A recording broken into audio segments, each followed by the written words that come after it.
Así que el mensaje de hoy, yo le puse Judas entre paréntesis, o haciéndonos la pregunta, Judas, el mejor discípulo de Jesús. Así es como vamos a comenzar. ¿Por qué le puse eso? Estaba escuchando en internet, no que pase metido en internet yo, pero a veces cuando estoy buscando información, tal vez le aparece a uno una sugerencia, debido a que uno está en el reino de los cielos, las sugerencias son de predicaciones o de predicadores o cosas así. Si usted está buscando constantemente cosas de agricultura, las sugerencias que le van a dar son de agricultura. Y así, sucesivamente. Esa es la famosa inteligencia artificial que nos está vigilando. Un día vamos a hablar de eso, de inteligencia artificial y la iglesia de este tiempo. No lo voy a dejar muy largo. En unas semanas, tal vez el siguiente mes, no lo sé, traeré un mensaje al respecto porque estamos viviendo los últimos tiempos. Pero me salió una sugerencia donde hay varios predicadores que critican a Dante Gebel. Creo que todos hemos oído de este predicador argentino que reside ahora en la Florida, ¿verdad? Y ahí es donde tiene la iglesia. Si no me equivoco, así es, ¿verdad? Es en los Estados Unidos donde está la iglesia de él. River Plate, ajá. Dante Gebel, y no vengo ni a defenderlo ni a acusarlo, ninguna de las dos cosas, pero es un predicador, es un buen predicador. Tiene un buen mensaje. Después de pandemia, él cambió el mensaje como en un 90%. Ya no es un mensaje tan enfocado a la prosperidad, sino que realmente trae muy buenas enseñanzas. No le voy a decir que ni todas, ni todo, pero sí. O sea, cuando se le escucha, se le sale muy bendecido. O sea, él bendice a la iglesia.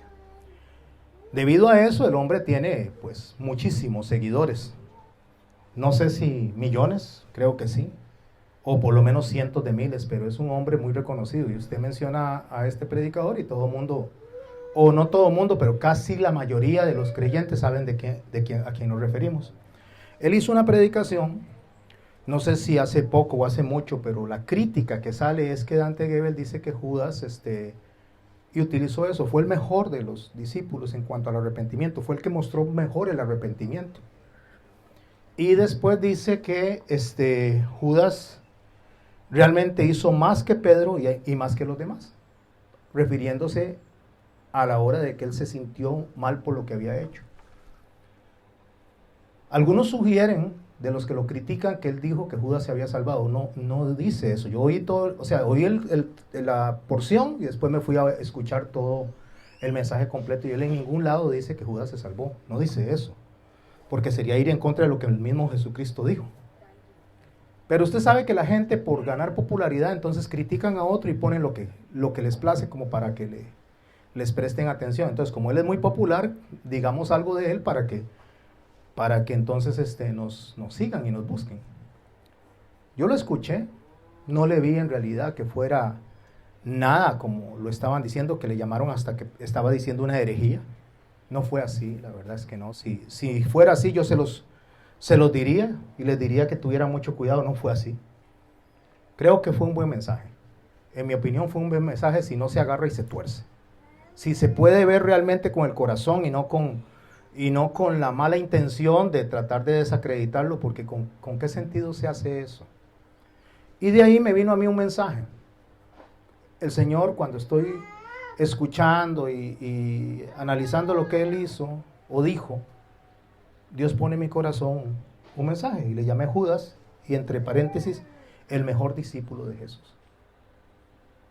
No voy a predicar lo que Él predicó en lo absoluto, sino voy a predicar lo que el Señor puso en mi corazón en relación a la actitud que están tomando las personas o muchos predicadores que se dicen de la sana palabra contra Gebel. ¿Por qué? ¿Por qué hacemos eso? Yo creo que a mucha gente lo mueve la envidia, honestamente. La envidia de ver que mucha gente lo escucha a él y a nosotros nos escuchan poquitos. Me parece a mí, sin temor a equivocarme, que la envidia es el principal motor de estas personas.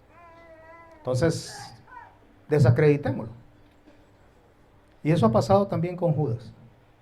Judas ha sido desacreditado en el paso del tiempo. Y cuando digo desacreditado, no es que él tenga algo que exaltársele, sino que debemos de hablar lo que Judas representa en la Biblia y el rol que Dios puso en él en la Biblia. O sea, no podemos decir ni más ni menos, hay que decir lo que es. Entonces, por eso puse signo de pregunta. Judas, ¿el mejor predicador, el mejor discípulo de Jesús?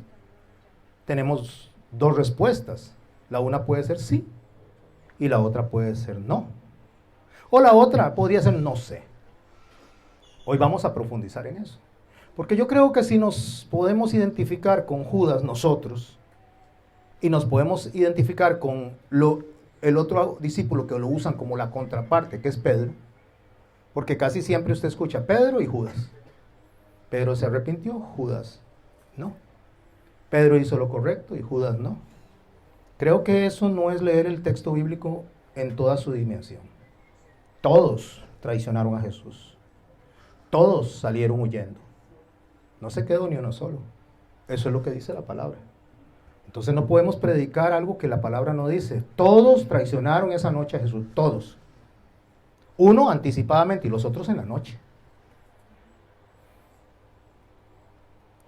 Si analizamos a Judas desde su persona, hijo de Simón, dice uno de los textos.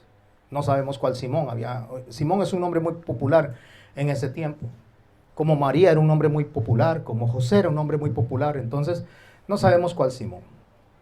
Pero sí dice que era hijo de Simón. Y si lo menciona Juan como hijo de Simón, alguna razón importante debe de haber. Pero cuando nosotros analizamos a Judas, inclusive de su procedencia, Judas Iscariote. Iscariote no es un apellido. Iscariote es dos palabras en hebreo que significa procedente de Keriot. Keriot. O sea, venido de Keriot. Como Magdalena. María Magdalena. María procedente de Magdala.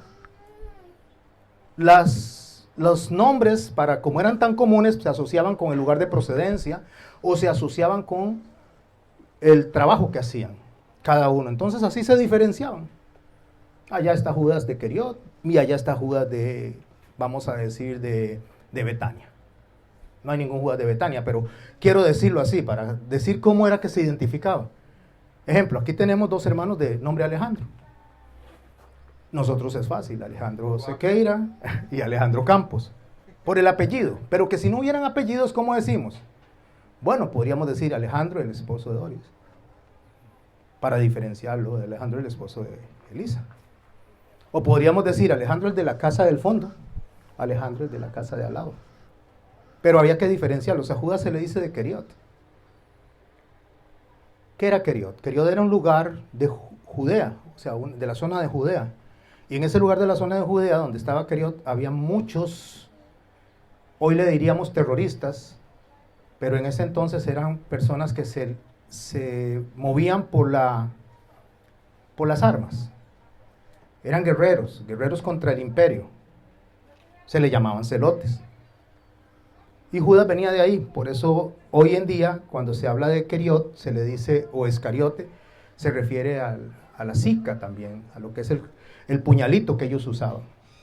Pero esa sica, de donde viene el sicariato, donde viene el sicario, que son asesinos a sueldo, esa sica no es asociada en el nombre de Judas, sino el lugar, la procedencia. Antes de orar y de ingresar, entonces pensemos en Judas, no como lo ven la mayoría de las personas, porque su nombre, Judas, significa alabanza, hasta eso, significa adoración, porque viene de la palabra Judá. Judas es de Judá también la palabra, y la palabra Judá o el nombre Judá significa el que alaba. Pero la palabra de Dios me enseña a mí que él fue el hijo de perdición. Y de ahí que usted encuentra que la mayoría de la gente, cuando se refiere a la traición, cuando se refiere a este tipo de acciones deshonestas, sos un Judas. Pero le estamos diciendo, sos un adorador. Y no nos damos cuenta. Sos un hombre que alaba a Dios. Porque no tenemos la idea realmente del rol que Judas cumplió, igual que todos los demás. Todos tenemos un rol en la vida. Si yo le pregunto a ustedes, ¿con quién se identifican usted? ¿Con Judas o con Pedro? ¿Cuál sería su respuesta? Tal vez la mayoría diría, no, con Pedro, yo con Judas no quiero. Judas, pero ni al perro le pongo ese nombre. Porque es un nombre que refleja la traición. No, con Pedro. Vamos a orar y vamos a entrar con esto que acabo de explicar. La razón por la cual Dios puso en mi corazón este mensaje, pensando primero en que nosotros no tenemos que andar criticando a los pastores y predicadores que Dios ha permitido alrededor del mundo, sea que prediquen bien o no prediquen bien, porque al final de cuentas Dios es el que lo permite. ¿Y quiénes somos nosotros para cuestionar lo que Dios permite? Dice la palabra de Dios que sométase toda persona, toda autoridad superior, porque por Dios ha sido establecida. Y quien se resiste a lo establecido por Dios, a Dios mismo se resiste y acarrea condenación para sí mismo. Y cada pastor alrededor del mundo es una autoridad que Dios ha permitido. ¿Por qué? Bueno, Dios es santo, es perfecto. Solo Él sabe por qué permite las cosas. Solo Él sabe por qué yo estoy acá y no está otra persona. Al final de cuentas, Dios permite que se muevan las cosas con un propósito eterno, no como nosotros, que somos tan, ¿cómo, Millo? Cieguitos, sí, voy a usar, están cieguitos en nuestro caminar, o sea, nos dejamos llevar por nuestras emociones, por nuestra concepción. Ay, es que aquí sí se predica buena palabra y allá se predica mala palabra. Bueno, pero eso no nos toca a nosotros evaluarlo. A nosotros nos toca tirar la semilla, eso es lo que nos toca, tirar la semilla nada más. Y lo que la iglesia haga con esa semilla, cada uno dará cuentas a Dios de eso. Pero nosotros lastimosamente nos empezamos a convertir en jueces y Dios no nos mandó a ser jueces en ningún momento, ni policías, ni detectives. Nos mandó a predicar la palabra. Oremos, mis hermanos. Señor, en esta mañana es para nosotros un privilegio el poder reunirnos alrededor de tu palabra. Gracias por el espacio que nos da, Señor, por habernos ayudado como iglesia a entender que la prioridad es tu palabra, Señor. Darle tiempo a tu palabra, darle tiempo a escuchar el mensaje. Te doy gracias por eso, Señor, porque eso lo pusiste hace mucho tiempo en mi corazón. No nos permita, Señor, salirnos de eso y darle relevancia a otras cosas dentro de la liturgia del culto, que no es tu palabra, Señor. No estamos, Señor, para entretener a nadie, estamos para predicar tu palabra. Ayúdanos a eso, pero también ayúdanos a entender, Señor, en nuestro espíritu y en nuestro corazón, que la predicación de tu palabra es solo exposición de tu palabra, no de nuestras ideas, nuestra opinión, o lo que nosotros creemos como justo o injusto. Es tu justicia la que tenemos que predicar. Esa misma forma en esta noche, Señor, ayúdanos a presentarla, Señor, sin comparar ningún predicador, sin compararnos con nadie, Señor, sino examinándonos a nosotros mismos como lo has enseñado a través de nuestro hermano Pablo, y hacer en nosotros de esta palabra rema, Señor, ponerla en práctica y dejar de estar tratando, Señor, de que nuestro corazón o nuestra intención fuerce a los demás a entender algo que tú no les has dado entendimiento, a convencer de algo a alguien que el Espíritu Santo no ha querido convencer. Ayúdanos a ser solo los que tiran la semilla. En tu nombre santo, Jesucristo. Amén. Antes de empezar ya comenzamos, pero antes de seguir con la charla, en Efesios 2:10 dice así: Dios preparó buenas obras de antemano para que anduviéramos en ellas. ¿Qué significa que Dios preparó buenas obras de antemano? Si nos vamos a Efesios, al capítulo 1, dice que hemos sido predestinados desde antes de la fundación del mundo, y empieza a desarrollar la idea para cuál la fuimos predestinados. Y fuimos predestinados justamente eso, para buenas obras. O sea, Dios predestinó desde antes de la fundación del mundo obras para que camináramos en ellas. ¿Qué significa? Que Dios nos dio a nosotros el GPS, si le puedo decir el Waze, para que caminemos, y es la palabra de Dios. O sea, Él estableció una guía para que caminemos por ahí. Eso fue lo que Dios estableció. Dios nos dijo, esto es lo que les dejo, por aquí se camina y por aquí no se camina. Yo no vengo a hablar de predestinación, porque si hablamos de Judas, automáticamente se viene a la mente la predestinación. Judas fue predestinado para irse al infierno. Bueno, yo no vengo a hablar de eso, porque si hablara de eso tendríamos que meternos más profundo en el estudio. Y no es eso. Lo que quiero rescatar es cómo nos identificamos nosotros con este hombre. En el capítulo 22, en el verso 22 del libro de Lucas, Lucas, historiador, médico, Dios le permite poner su testimonio, su investigación, porque Lucas dice muchas cosas que no saben o no decían los otros evangelistas. Cosas que incluso que venían de la misma María. Porque él investigó. Él le dijo a Teófilo, o sea, yo investigué las cosas que para nosotros son ciertísimas. Él como historiador hace una investigación, y dentro de esa investigación, que él no era en ese momento testigo ocular de lo que acontecía alrededor de Jesús, sino que él lo que está escribiendo es lo que él investigó. Pero el Espíritu Santo no medía, y claro que medía el Espíritu Santo. El Espíritu Santo está en todo. El Espíritu Santo nos guía a hacer buenas obras, nos guía a hacer lo correcto, nos llama al arrepentimiento. Y escucha lo que dice el capítulo 22, verso 22 del libro de Lucas. A la verdad el Hijo del Hombre va según lo que está determinado.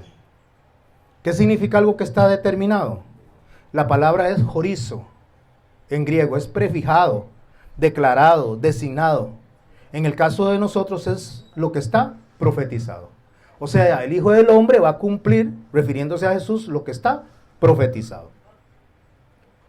Pero hay de aquel hombre por quien es entregado. Hay de aquel hombre por quien es entregado. Vea cómo Dios habla de la profecía, de lo que Dios estableció, y a la vez de la responsabilidad humana.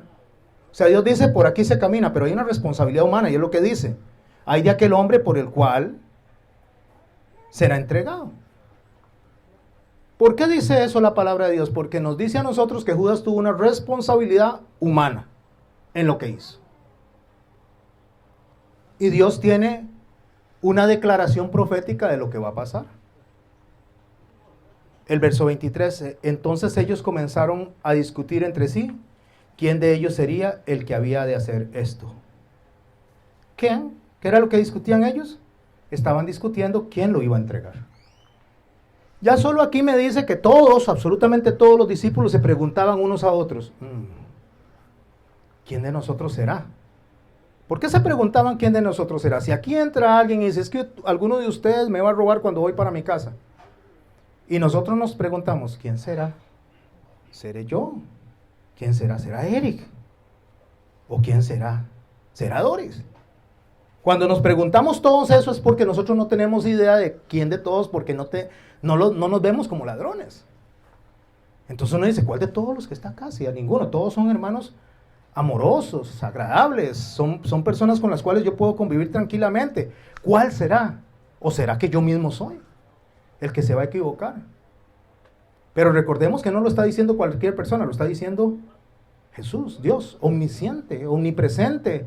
Es el que conoce todo desde antes de que suceda. Y en esa omnisciencia, Marcos, en el capítulo 13, en el verso 13, nos dice algo que hace Jesús en esa omnisciencia. Dice en el verso 13 de Marcos 3, después subió al monte, ¿quién? Jesús, y llamó así a los que él quiso y vinieron a él. ¿Pueden observar lo que está diciendo ahí? ¿A quiénes llamó Jesús? A los que él quiso. No es que Judas dijo, ay, yo me voy a meter, me voy a colar, voy a ver cómo lo engaño. No, a los que él quiso, él lo está escogiendo. Él está decidiendo por Judas. ¿Y qué hicieron todos los que él quiso? O los que él llamó, vinieron a él. Así que Judas tenía un llamado. Y un llamado de Cristo. No es un llamado de Satanás. ¿Están conmigo en esto? Amén. Satanás no lo está llamando. Satanás no lo está escogiendo. El mismo Dios encarnado lo está llamando y lo está escogiendo. Y estableció a 12. Entre esos 12 está ¿quién? Judas. ¿Para qué los estableció? ¿Para qué los llamó? Uno dice, para que estuviesen con él. ¿Qué es estar con él? Caminar con él, discipularse con él, Así que Judas vio los milagros del Señor. Así que Judas vio cuando fue resucitado Lázaro. Así que Judas vio cada una de las cosas que el Señor Jesucristo hizo, magníficas, extraordinarias, y que solo estaban destinadas, según Isaías, para el Mesías. Todo eso lo vio Judas. Y los otros 11. Y para enviarlos a predicar. ¿Cuál era el llamado de Judas? Predicar. ¿Se da cuenta por qué yo les digo no critiquemos a ningún predicador, por terrible que lo veamos? Porque el Señor llamó a predicar a Judas. El Señor lo puso a predicar. Si usted y yo tuviéramos que escoger a Judas y supiéramos todo lo que va a pasar, ¿qué diríamos? O sea, ya, a ver si me explico. Ya tenemos la Biblia, tenemos toda la historia. Sabemos todo lo que pasó. Ahora sí, Dora, allá está Judas en la esquina. Es Jesús el que está hablando, ¿verdad? Vamos a suponer que es Jesús el que está hablando. Dora, allá está Judas en la esquina.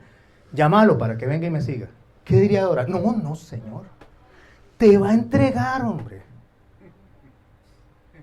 Imagínese, Señor, yo lo leí en la Biblia. Entonces el Señor le diría a Dora, Dora, yo escribí la Biblia. Yo también sabía, desde antes de la fundación del mundo, lo que iba a pasar. Y yo lo llamé. Así que el Señor sabe más que nosotros. Pero nosotros no lo escogeríamos. Sale alguien de prisión, de 20 años de estar en prisión porque vino y le metió unas puñaladas a alguien y murió. Entonces cuando sale de prisión nos dicen a nosotros, mira, Alejandro, el de aquí al lado. No el de Querido, el de aquí al lado. Alejandro, ¿por qué no pone a ese señor para que limpie la casa, para que se gane algo? Y le dan el currículum, o lo que dan en prisión cuando la persona tiene ahí ¿cómo se llama? La hoja de delincuencia. Pero no se la dan limpia, le dicen, le metió 7 puñaladas a un señor donde él le limpiaba. Porque se enojó porque estaba muy sucio cuando llegó. Y entonces Alejandro agarra eso y dice, no, hombre, jamás, yo no lo voy a contratar ni que fuera tonto. Pero Jesús sabía todo eso. Jesús sabía que lo iba a entregar, estaba profetizado y lo mandó, lo llamó y lo mandó a predicar. ¿Pueden observar eso? No desde la óptica de Judas, no desde la óptica de los apóstoles, sino desde cómo lo está haciendo nuestro Señor. ¿Para qué lo mandó? Primero le da herramientas, que tuviesen autoridad para sanar enfermedades y para echar demonios. Entonces lo manda a predicar y le dice al Señor, le dice a ellos, vayan y sanen a las personas, echen demonios y ustedes tienen autoridad. No solo los 11, sino Judas también tenía autoridad y podía hacer eso. ¿Cómo sabemos que él estaba ahí? Porque en el verso 16 dice, a Simón llamó, al que le puso de sobrenombre Pedro, a Jacobo, hijo de Zebedeo, a Juan, el hermano de Jacobo, a quienes apellidó Boárgenes, o sea, hijos del trueno, eran muy temperamentales ellos. Esto es, hijos del trueno, y Andrés, Felipe, Bartolomé, Mateo, Tomás, Jacobo, hijo de Alfeo, Tadeo, Simón el cananista, y a Judas Iscariote, quien le entregó. En otro lado, dice la misión que les mandó a hacer. ¿Y qué fue lo que les mandó a hacer? A predicar el evangelio del arrepentimiento. Eso era lo que Judas tenía que predicar, el arrepentimiento. No otra cosa. Como usted y yo tenemos que predicar el arrepentimiento. Entonces pensemos a Judas en ese grupo. Estaba predicando, estaba sanando enfermos, estaba echando fuera demonios. La palabra no dice que no lo hiciera. Lo dice que lo hacía igual que todos los demás. En Mateo 26, en el verso al 23, cuando el Señor está en la cena, durante el Pesaj, dice el verso 20, cuando llegó la noche se sentó en la mesa con los 12. ¿Quién? Jesús. Y mientras comían dijo, de cierto os digo que uno de vosotros me va a entregar. ¿Sabía Jesús entonces que Judas lo iba a entregar? Sí, por supuesto.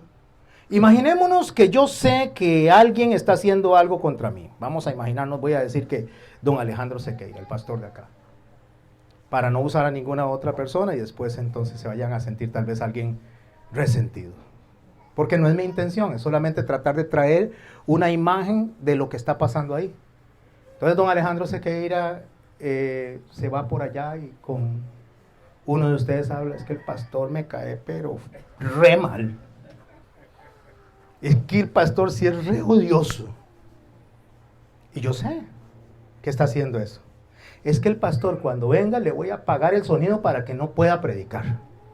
Le voy a boicotear todo lo que haga. Y alguien me lo está diciendo a mí. Y yo me estoy dando cuenta. Yo sé. Pero cuando yo llego aquí, yo le digo, hola mi hermano, y lo abrazo. Sabiendo todo eso. Hola mi hermano, te amo mucho. Sabiendo todo eso. Entonces alguien diría, oh, qué pastor más re hipócrita. ¿Sabe eso? ¿Sabe que anda hablando de él, que le va a desconectar el sonido? Hasta el agua le va a quitar. Y lo abraza y le dice que lo ama. ¿Consideran ustedes que eso es hipocresía? No, ¿verdad? Porque yo no estoy actuando en dolo contra él, simple y sencillamente lo amo. El asunto de lo que él haga es asunto de él. Bueno, Jesús sabía todo lo que iba a pasar y no está siendo hipócrita con Judas. 3 años y medio sabía lo que iba a pasar desde que lo llamó. Él no está siendo hipócrita, él lo amaba de verdad, él lo llamó amigo y le dio una amistad genuina. Simplemente sabía que aquel hombre que estaba al frente era un hombre que tenía falencias, que se iba a equivocar y que iba a pecar contra él. Pero aún así, y ahí es donde está lo hermosísimo de la relación de Jesús, aún así lo amó. No le pesó lo que él iba a hacer, no le pesó lo que el corazón de Judas estaba pasando. Dice después que hasta tomaba de la bolsa, dicen los otros evangelistas. O sea, sabía todas las cosas que Judas hacía malas y lo que el corazón de Judas estaba haciendo mal, las intenciones que él tenía. Y aún así lo amó. Así que no es un asunto de que Jesús fuera hipócrita, no, simplemente lo amó con todos sus defectos. Y no lo anduvo divulgando. Ay, es que espérate dentro de 3 años y medio, ustedes se van a dar cuenta lo que yo digo para que vean que yo sí sé.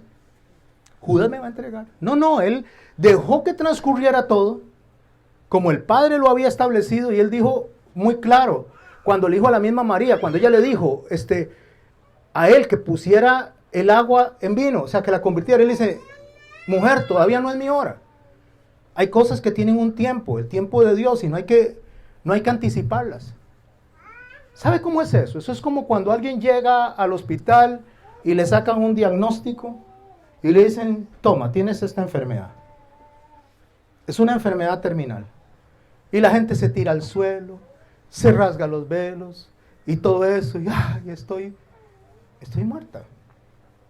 Eso es anticipar algo que no ha pasado. He visto gente que les han dicho, incluyendo a mi papá, 2 años tiene usted y ya va por 10 años. Y está bien. Se mueve bien, se desplaza bien. Conocí a una señora que le diagnosticaron también a ella un cáncer terminal y su esposo estaba sano y su esposo no está y ella todavía está. ¿Me explico? Porque quien decide todo es Dios. Él es el que decide en los cielos, en la tierra y abajo de la tierra. Él tiene toda potestad. Él decide cuándo sí y cuándo no. No somos nosotros. Y eso mismo pasó con Judas. Él lo reveló cuando tenía que revelarlo. No antes. Uno de vosotros me va a entregar.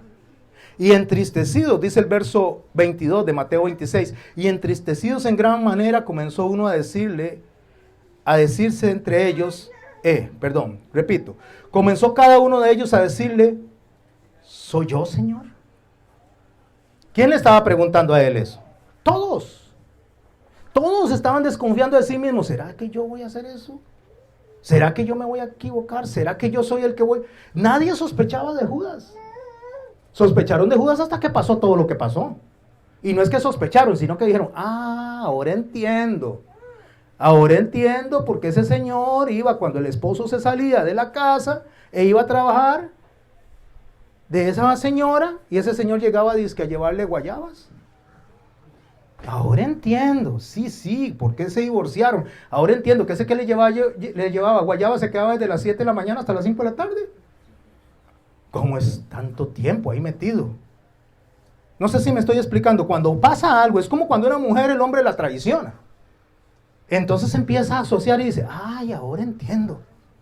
Ahora entiendo por qué pasaba todo lo que pasaba, por qué se echaba tanto perfume. Primero andaba oliendo como a mono.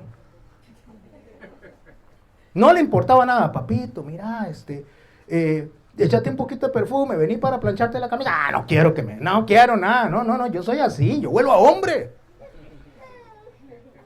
Y de pronto empieza a echarse perfume. Ay, mi amor, que vea Suavitel y de las pelotillas caras, de eso échele a la ropa. Échele de eso a la ropa para que huela rico. Qué raro, y que no le importaba oler a mono, ahora está tan preocupado, ahora entiendo. Y eso les pasó a ellos, ahora entendemos era lo que estaba pasando. Ellos cayeron a la razón cuando pasó todo. Jesús sí sabía todo. ¿Soy yo, maestro? Entonces él le respondió, el que mete la mano conmigo en el plato, ese me va a entregar. Bueno, creo que está clarísimo.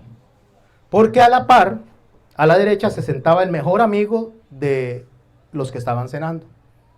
Y a la izquierda el segundo mejor amigo.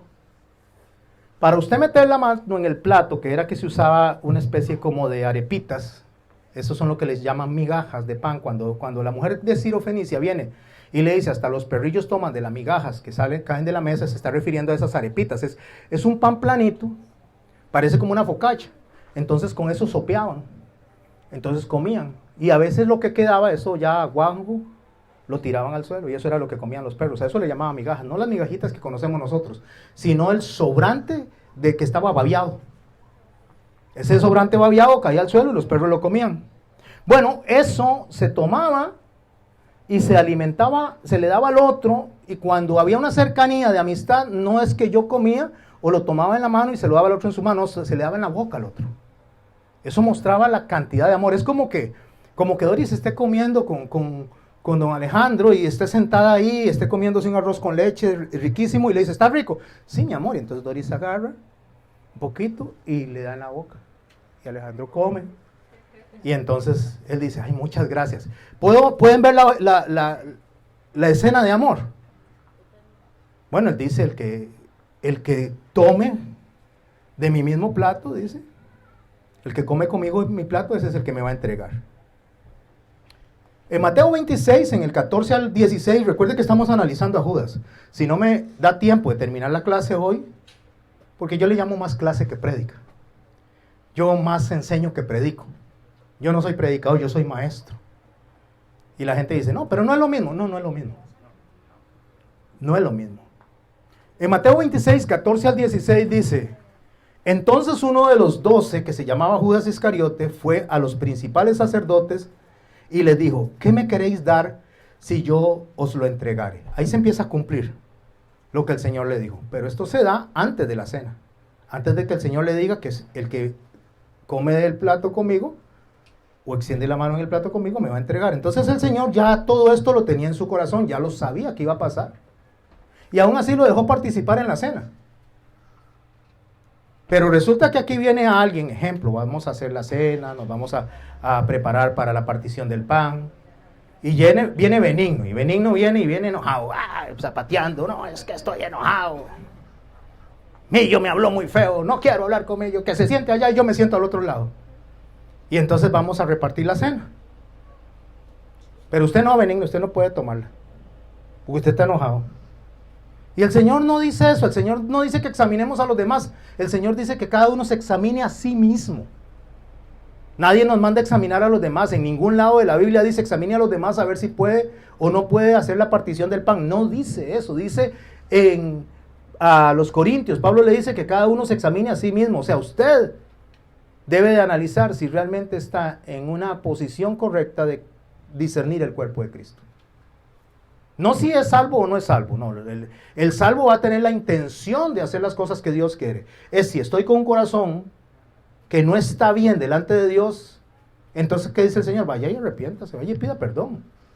Y entonces venga y presente su ofrenda. Su ofrenda no es plata, su ofrenda es cualquier cosa que usted haga para Dios, la cena, cantar, limpiar, predicar, lo que haga para Dios, eso es ofrenda. Allá las personas que tuercen eso y lo utilizan para aspectos monetarios, pero realmente el mensaje correcto es todo lo que usted haga para Dios. Eso es ofrenda. Entonces uno de los 12, que se llamaba Judas Iscariot, fue a los principales sacerdotes y les dijo: el que me queréis dar, y yo os lo entregaré. ¿Qué me queréis dar? Y yo los entregaré. Ellos le asignaron 30 piezas de plata y desde entonces buscaba oportunidad para entregarle. ¿Por qué hizo eso Judas? ¿Por qué se fue a vender a Jesús? Judas después se va a sentir mal, dice el texto que se arrepintió. Algunos traducen como remordimiento. Yo no voy a cuestionar la una o la otra palabra, solamente voy a ver que el hombre se sintió mal y se fue a devolver el dinero. Ahí es donde entra el señor Goebbels, porque el señor Goebbels dice que lo que Judas hizo fue ir a la familia, a los hermanos, a los de la iglesia, en este caso el Sanedrín, y que ellos lo aconsejaron mal, no lo recibieron, no les importó. En lugar de recibirlo y decirle: bueno, vení, estás arrepentido, hablemos de esto. Y ahí es donde el señor Goebbels dice que el daño más grande lo hace la iglesia. Porque cuando una persona necesita un buen consejo, en lugar de darle un buen consejo, se le pisotea la cabeza. ¿Quién lo tiene? Eso fue lo que usted se buscó. Yo se lo dije a ustedes. El pecar tiene consecuencias. Ay, tome, ahí están las consecuencias.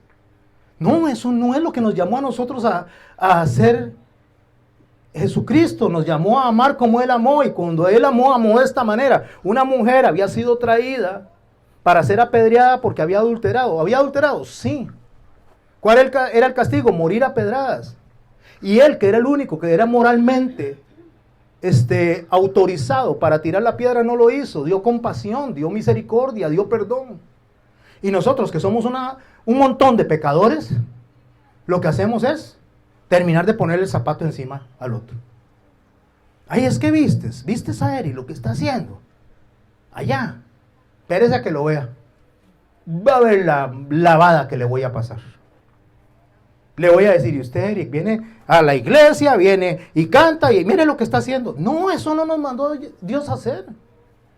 Nos mandó a decirle: Eric, estás ofendiendo a Dios, arrepiéntese. Ese es el mensaje del arrepentimiento. Llamar la atención a la otra persona para que la otra persona cambie su actitud y regrese al camino para con Cristo. No que vengamos nosotros a hacer la labor de Satanás, porque ¿quién es el acusador? Satanás. No somos nosotros llamados a eso. No somos llamados a nosotros estar diciendo: Joel, es que usted hizo. No, nos llamó a decir: arrepiéntase de lo que está haciendo. Porque no agrada a Dios, y me duele que verte en esta situación, si es que realmente le duele. Porque parece que la gente se complace con pisotear a los demás, con sacarle la basura. ¿Sabe qué dijo el Señor en Juan 17:12?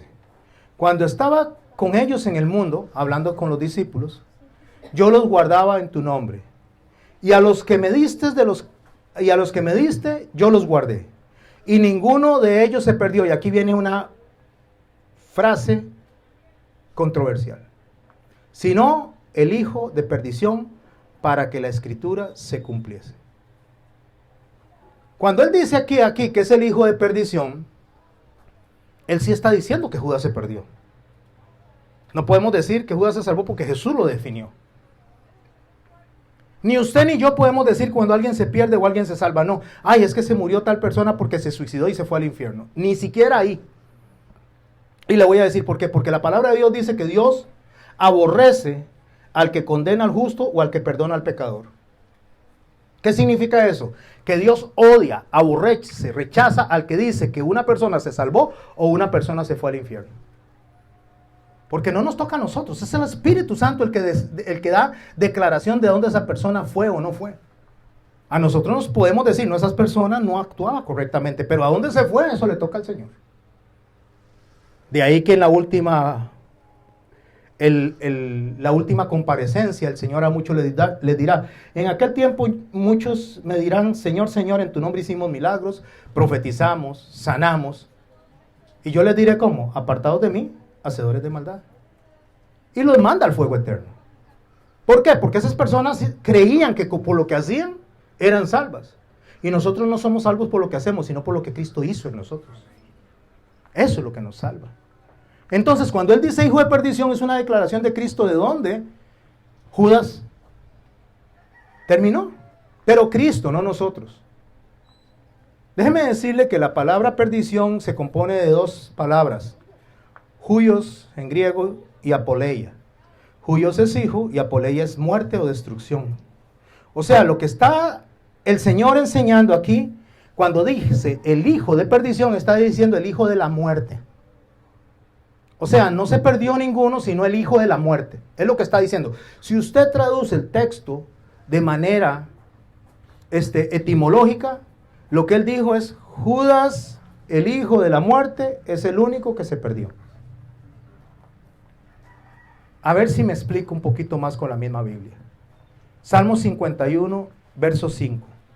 Cuando David peca en el adulterio con Betsabé, gracias. Cuando David peca en el adulterio con Betsabé, él, en medio de su tristeza y su dolor, escribe este salmo. Un salmo de arrepentimiento. Y en el verso 5, escuche lo que dice. He aquí en maldad he sido formado, y en pecado me concibió mi madre. Entonces escuché una vez a una persona de manera imprudente, irresponsable, decir que es que David era hijo de adulterio. Cuando él dice, en pecado me concibió mi madre, entonces dice que es que la mamá de David le puso los cuernos a Isaí. No, eso no es lo que David está diciendo. David lo que está diciendo es que yo también estoy conectado a un nacimiento en la muerte por lo que nosotros arrastramos de la separación de Adán y Dios. O sea, soy hijo de la muerte, vengo de la misma línea. Y la muerte lo que hace es no permitirme ver claro. La muerte, que no es dejar de respirar, para un hebreo, cuando usted habla de muerte en la Biblia, no entiende dejar de respirar. Ellos lo que entienden es utilizable o no utilizable, sucio o limpio. Eso es taor o tamé. Taor es puro y tamé es sucio. Es una puerta abierta o una puerta cerrada. O sea, déjeme decirlo. El que sirve para el propósito y el que no sirve para el propósito. Entonces, cuando él dice Judas es el único que se perdió porque es hijo de la muerte, es que no cumplió el propósito de glorificarlo a él en cuanto a ser parte del grupo de iglesia. A ver si me estoy explicando. Voy a ver si lo explico un poquito mejor con Efesios capítulo 2, verso 1. Y él os dio vida a vosotros. ¿Quiénes? A nosotros, a todos. Cuando estabais muertos en vuestros delitos y pecados. La palabra de Dios nos dice también a través de nuestro hermano Pablo, cuando dice, porque todos estamos muertos en delitos y pecados. Así que cuando se refirió a Judas, se refirió como a usted y a mí. El que nació muerto fue el que me entregó, porque nació muerto. Pero pudo haber sido usted y pudo haber sido yo. Cualquiera de nosotros pudo haber sido el hijo de perdición porque nacemos muertos. Porque lo que leímos al principio, que el Señor prepara buenas obras para que andemos en ellas, significa que nosotros no vamos a entender eso hasta que el Espíritu Santo nos redime. Lo que pasa con Judas es que él estaba ciego. Judas no pudo ver. Aunque tenía al Señor al frente, aunque veía los milagros, él solo veía una causa, de defendernos de los romanos. Era un celote. Él pensaba que entregando a Jesús se iba a levantar el pueblo. Y no fue así. No se levantó el pueblo. Cuando él vio que eso no servía en una causa política, como hace mucha gente que se meten en política, dice que para defender a la iglesia, y se dan cuenta que eso no sirve, más bien terminan corrompiéndose. Porque lo único que sirve, mis hermanos, es predicar el evangelio. La fe viene por el oír. ¿Oír qué? La palabra de Dios. No viene por otra cosa, no viene porque agarremos una espada y luchemos, porque nos levantemos en huelga. No, la fe viene por escuchar la palabra de Dios y eso transforma los corazones. Por eso, la prioridad en un culto debe ser la palabra de Dios. No es posible que se canten 2 horas y se prediquen 20 minutos. No, mejor cante 20 minutos y predica 2 horas, si fuera el caso. Porque es la palabra de Dios la que transforma los corazones, es la palabra de Dios la que transforma las almas, es la palabra de Dios la que edifica a las familias, la que levanta al muerto. Entonces llegamos a este punto y nos preguntamos, ¿es Judas culpable o no? ¿Es inocente Judas o culpable? ¿Cómo le dirían ustedes? Yo diría inocente porque la palabra lo está diciendo que él nació de la muerte, digamos, ya cuando venía había muerto. Usted diría inocente. Ajá, ¿quién más? ¿Culpable o inocente? Inocente entendiendo de que no, Dios no le, o sea, Dios lo forzó, le cambió el corazón para que lo negara. Inocente en que él no tuvo ninguna responsabilidad, fue Dios el que la hizo. No, sí es culpable. ¿Pero por qué es culpable? ¿Por qué es culpable? Él es culpable porque usted y yo somos culpables también. Es que esa es la razón. La razón es que Pedro, todos los demás eran culpables, todos usted y yo éramos culpables. Nosotros el Señor nos tomó donde estábamos muertos en delitos y pecados y nos levantó. Eso marca la diferencia entre Judas y nosotros. La diferencia es que nosotros hoy podemos ver y él no pudo ver. ¿Por qué no pudo ver? Porque entonces, si nosotros analizamos a Judas, que hizo todo lo que el Señor le mandó, predicó, sanó enfermos, hasta tesorero lo nombró. ¿Qué es? Si yo me comparo con Judas, ustedes se comparan con Judas, si yo me comparo con Judas, ¿quién es mejor discípulo, Judas o nosotros? Judas, por supuesto. Millos, ¿usted ha sanado a una persona con solo orar? Según el texto, Judas seguro que sí. Tenía más autoridad, autoridad directa de Cristo. Pero se perdió.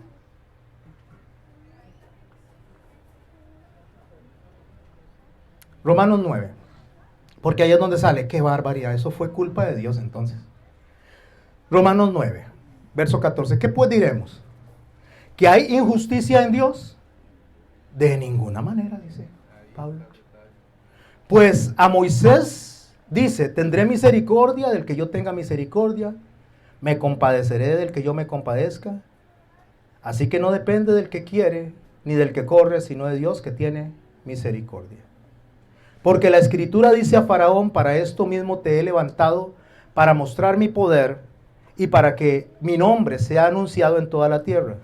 De manera que de quien quiere tiene misericordia, y al que quiere endurecer, endurece. ¿Qué significa eso? Entonces Dios viene y hace una obra y agarra y le dice a Gloriana, Gloriana, te voy a poner en el corazón, ser rebelde, serás rebelde porque yo lo pongo en el corazón. ¿Es eso lo que significa endurecer? No, eso no significa endurecer. Ay, no, es que yo a Elizabeth le voy a poner en el corazón que esté bien rebelde porque yo quiero que esté rebelde para poder mostrar mi poder. Eso significa endurecer el corazón. No significa, sería Dios injusto. Y la palabra de Dios, Dios no es injusto, sencillo. ¿Qué significa endurecer? ¿Cuándo una persona se endurece contra Dios? Cuando voluntariamente rechaza lo que Dios le está diciendo. Eso endurece. Entonces, ¿qué decimos? Bueno, vamos a decir lo que la mayoría de la gente no le gusta.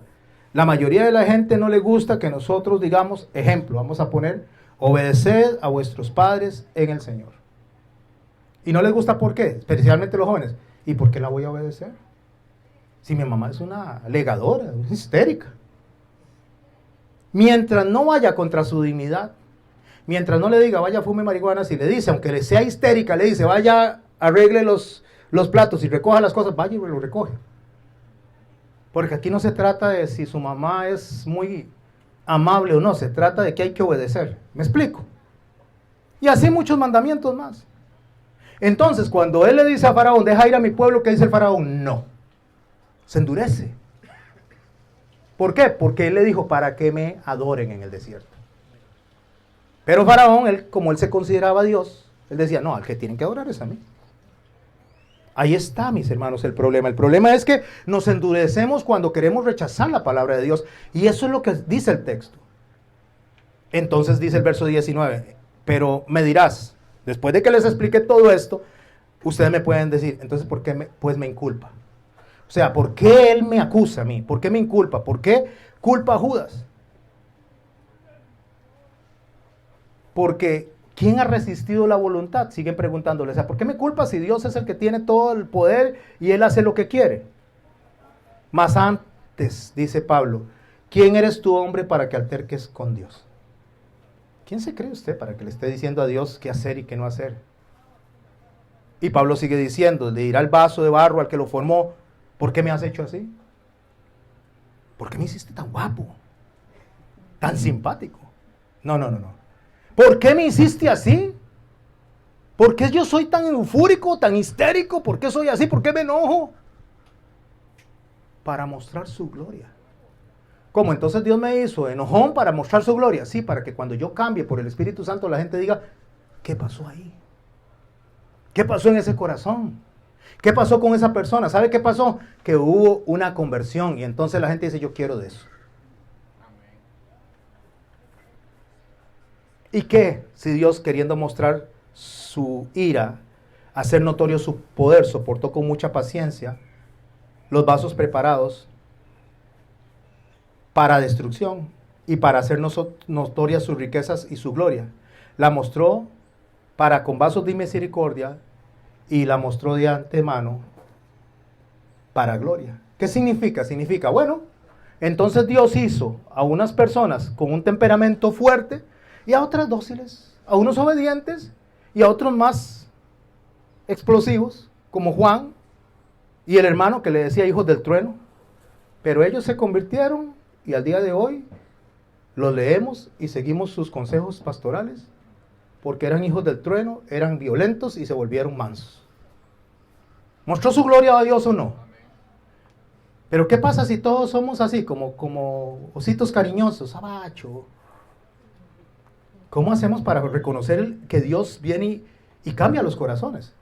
No, a todos nos hace ositos cariñositos, algunos nos hace un poquito agresivos. Y resulta que ustedes se topan un hombre como José Garmendia, el pastor, que era antes un hombre violento, agresivo, pero no se le quita el temperamento, ahí está, pero lo controla, y los abraza, y los ama, y predica, y así con cada uno de los que estamos acá. Me imagino que aquí hay más de un violento, que ha cambiado su espíritu violento por espíritu de mansedumbre, no porque la esencia haya cambiado, sino porque Dios nos ayuda a controlar, y entonces decimos, wow, eso hace Dios en ese corazón, yo quiero eso. En el verso anterior, en el verso 10, en ese Romanos 9 dice, y no solo esto, sino que también cuando Rebeca concibió de Isaac, nuestro padre, pues no había aún nacido ni había hecho ningún bien, ningún mal para el propósito de Dios conforme a la elección, no por las obras, sino por el que llama, se le dijo, el mayor servirá al menor. Como está escrito, a Jacob amé, mas Esaú aborrecí. Y viene la pregunta, ¿pero por qué aborreció a Esaú? ¡Qué barbaridad! Dios es injusto. No, mis hermanos, esa no es la pregunta. La pregunta es ¿por qué amó a Jacob? Esa es la pregunta. ¿Por qué amó a Jacob si Jacob era igual de pecador y muerto en delitos y pecados que Esaú? No se pregunte por qué Judas fue elegido así. Pregunte por qué eligió a los otros 11 que también eran unos traidores. ¿Por qué les dio a ellos la oportunidad de que hoy en día gente se llama Pedro, gente se llama Juan, algunos se llaman otros nombres de los apóstoles ya se me enredaron en la cabeza, Tomás? ¿Me estoy explicando? Dora, ¿le pondría usted a un nieto suyo Judas de nombre? No, ¿por qué? Imagínense, se llama alabanza, adorador de Dios. Ese es el nombre, bonito, ¿verdad? Pero no, ¿verdad? Pero le pondría Tomás. Ah, sí, ¿verdad? ¿Se da cuenta? Vale que no somos Dios, ¿verdad? Exactamente, vale que no somos Dios. Y le voy a decir por qué, porque nosotros nos dejamos llevar por las circunstancias. Nos dejamos llevar por lo que vemos, Dios no. Dios ni se deja llevar por emociones ni por sentimientos, se deja llevar por principios. O sea, Dios no se deja llevar, Dios funciona por principios. Si Dios nos viera a nosotros con emoción, imagínese cada vez que se enoja con nosotros, fulminado. Claro, fulminados. ¿Sabe cómo le dice a Malaquías él? Porque yo no cambio, dice el Señor. No habéis sido consumidos.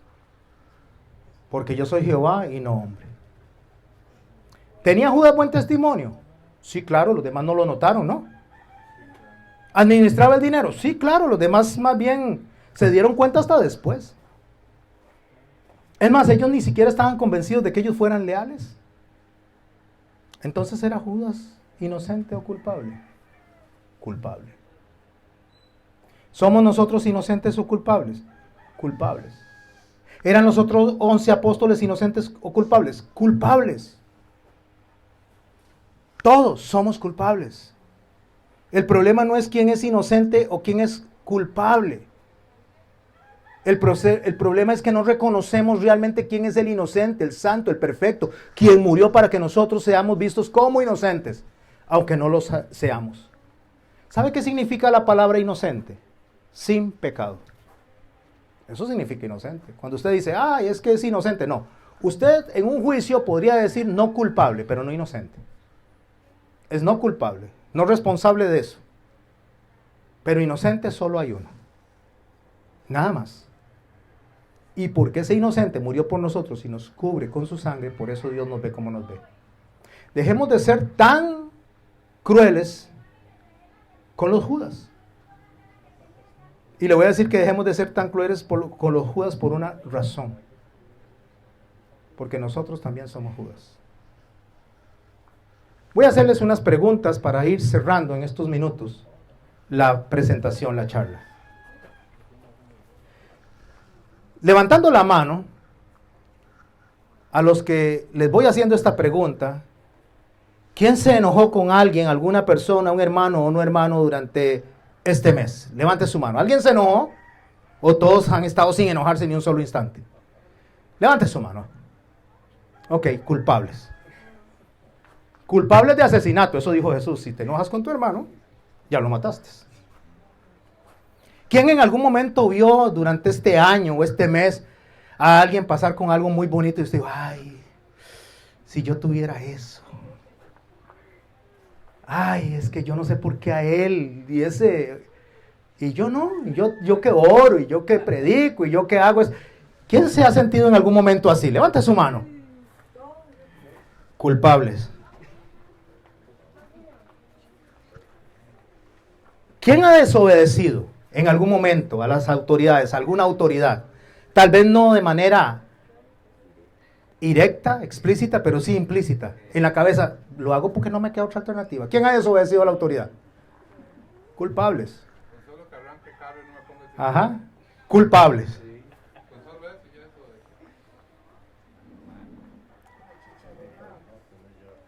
¿Quién de los que está aquí, por alguna casualidad del mundo, ha faltado al mandamiento de no dejar de congregarse en algún momento? Nos hemos congregado 52 culpables. ¿Me estoy explicando? Culpable, culpable, culpable, culpable. Ah, no, nosotros vemos como culpable al que está allá en la cantina. Vemos como culpable al que mató al otro. Vemos como culpable al que hizo o practicó el adulterio. Ah, pero esto no lo voy a preguntar y no levanten la mano, pero bueno, sí lo voy a preguntar, pero no levanten la mano para que no tengan problemas. ¿Quién vio pasar a una mujer y dijo, qué bien que está? En la mente, wow. No levanten la mano, ni se rían. Ya, ¿verdad? Wow, ya se da cuenta. Culpable. ¿Qué dijo el Señor? Culpable. Vamos a defender a los hombres, ¿qué le parece? Mujeres. ¿Quién de ustedes no ha venido y hablado con otra mujer de su marido y ha dicho, es que mi marido de verdad que sí, de verdad sí es... ¿Ven? Ya mi marido de verdad que me dan ganas de agarrarlo el cuello porque... ¿Quién lo ha hecho? No levante la mano. Pero la cara culpable se le ve. Casi la levanto, dice, la cara culpable se ve. Porque hay un mandamiento que dice, no murmuréis los unos de los otros. Y su marido también es hermano. Me voy explicando. Amén, amén. Ok, mis hermanos. La palabra, lo que me enseña a mí, básicamente es que Adán pecó, siendo enseñado directamente por Dios. Abraham, el padre de la fe, pecó, porque hasta dejó que su esposa se fuera con el faraón con tal de salvarse el pellejo. Así lo dice la Biblia. Moisés pecó porque se puso iracundo y golpeó la piedra en lugar de ser manso y mostrar a Cristo. Pedro pecó. ¿Por qué Pedro pecó? Porque también se puso a hacer cosas contrarias a lo que se le había enseñado y Pablo lo reprendió y le dijo, bueno, ¿qué es que la cosa? Va a regresar a lo que era antes. Por miedo a los judíos. Judas pecó. Usted pecó. Yo pequé. Y no somos o pecamos porque Dios nos fuerza a pecar. Porque Santiago dice que el Señor no puede ser tentado ni tenta a nadie. Pecamos porque decidimos hacerlo.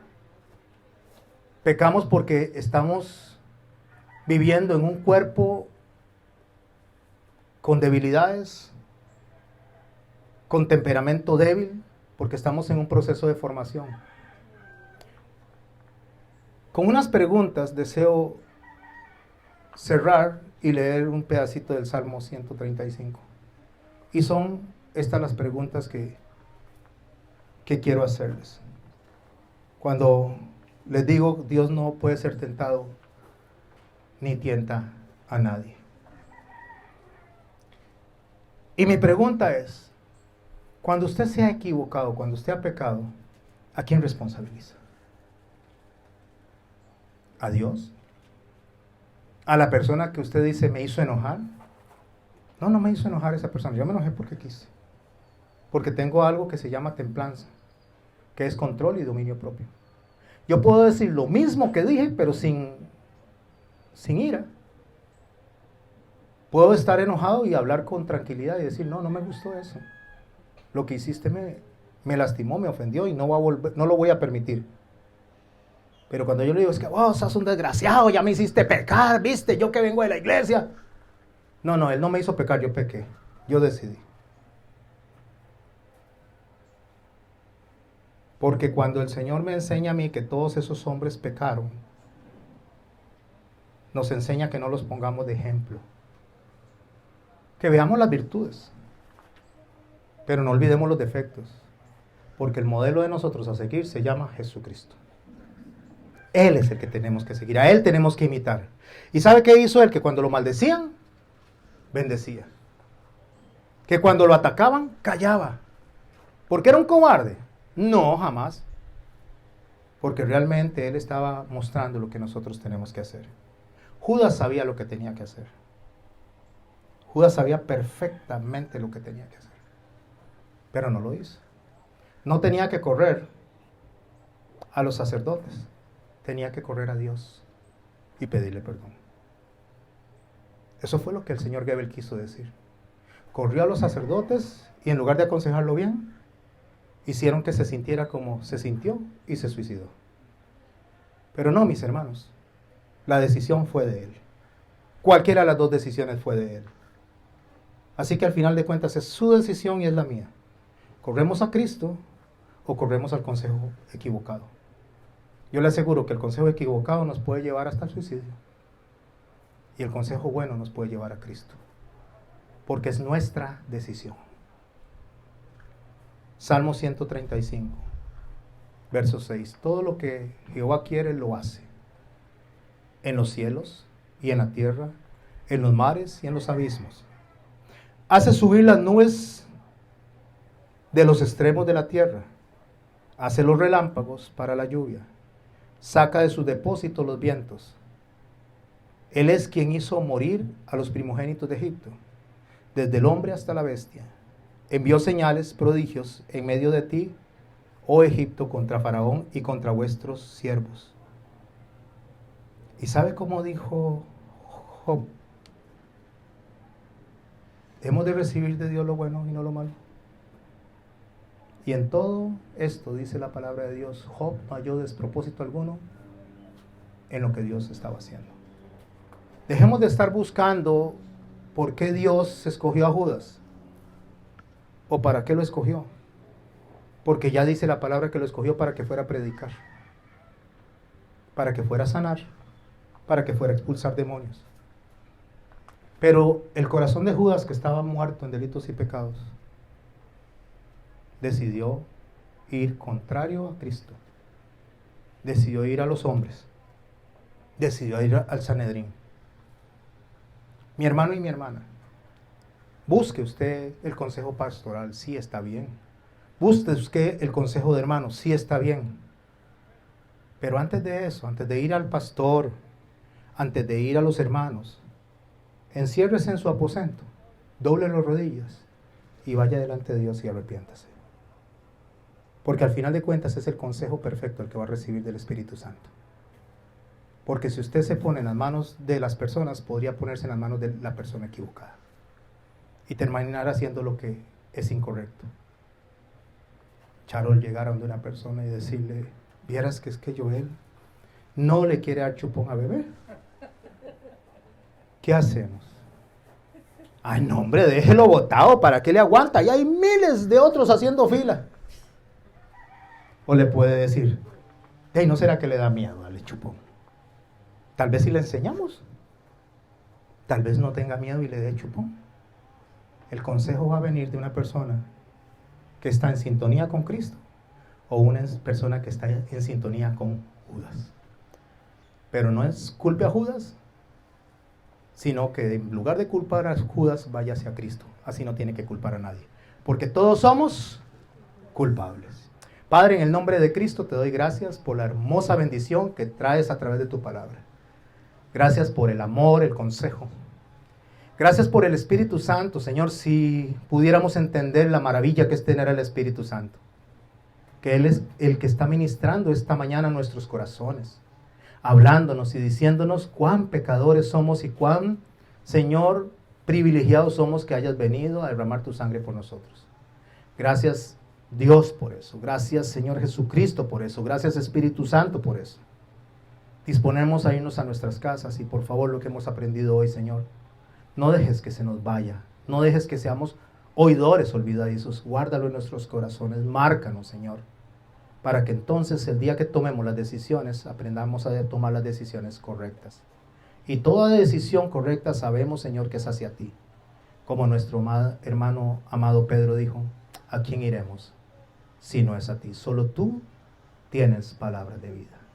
Gracias, Jesús, en tu santo nombre. Amén.